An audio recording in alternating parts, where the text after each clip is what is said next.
Il est très courant de commencer par aborder la tension physique dans les mains et dans le corps, n'est-ce pas? On se tourne vers la méthode Taubman, la technique Alexander, où on écoute par exemple Barbara Lister-Singh. Tout cela est excellent pour prendre conscience de son corps, prendre conscience des endroits où l'on retient la tension, comprendre comment l'éviter ou éviter les angles inconfortables qui mettent la main mal à l'aise.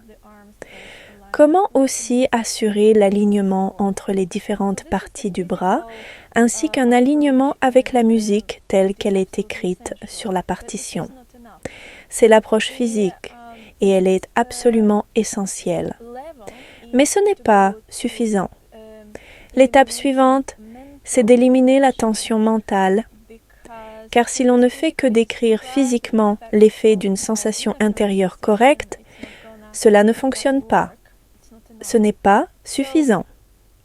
Quand on commence à communiquer sur le plan de l'imagination, lorsqu'on parle ensemble de ce que l'on ressent intérieurement en termes de qualité ou de direction sonore, et que l'on structure la musique dans sa tête, même si c'est plus une question d'organisation, eh bien, même sur le plan corporel, si l'on peut simplement imaginer le son dans notre esprit avec une qualité chaleureuse et douce, cela provoque immédiatement une réponse physique, comme quand on imagine un citron dans la bouche et que l'on commence à saliver. Comme je l'ai dit, c'est une étape suivante. Et c'est aussi une manière efficace d'aborder les tensions que l'on garde parfois dans l'esprit et qui malheureusement se manifestent ensuite dans le corps quand on joue. C'est un exemple très courant que j'ai moi-même vécu il y a une vingtaine d'années. On joue sans réelle musique dans la tête, juste un air et quelques harmonies répétées tant de fois qu'elles finissent par rester bloquées là. Et on joue avec cette tension, cette anxiété mentale constante. Cela se reflète immédiatement dans la façon dont on aborde le clavier, dans la rigidité qu'on ressent dans tout le corps.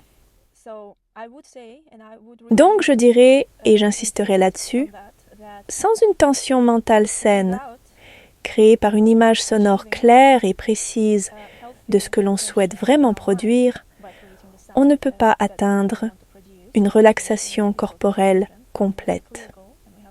La tension vient de la confusion. Dès qu'on a une idée claire en tête, la tension disparaît.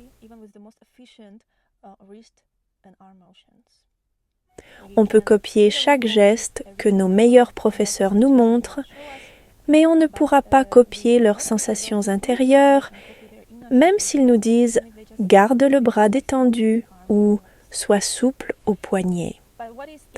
Et ce qui est encore plus fascinant, c'est qu'il existe un troisième niveau, la tension énergétique.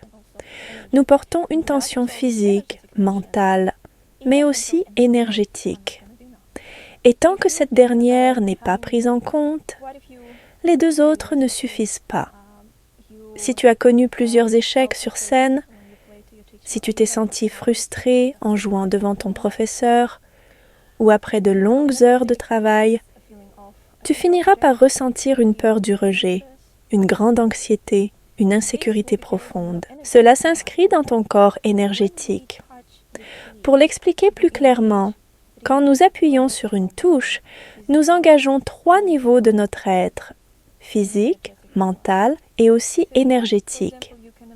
Tu peux, par exemple, imaginer des violons doux et magnifiques ou un son intérieur très beau, enrichi de réverbérations chaleureuses, rond, fluide, apaisé et chantant.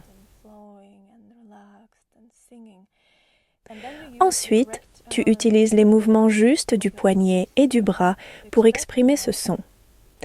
Mais si tu fais cela inconsciemment, en reproduisant un schéma habituel d'anxiété, en pensant que tu fais mal ou que tu n'es pas assez bonne, alors c'est exactement cette énergie que tu imprimes dans ton son.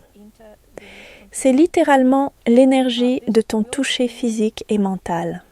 The very energy of your mental and physical touch, in a way.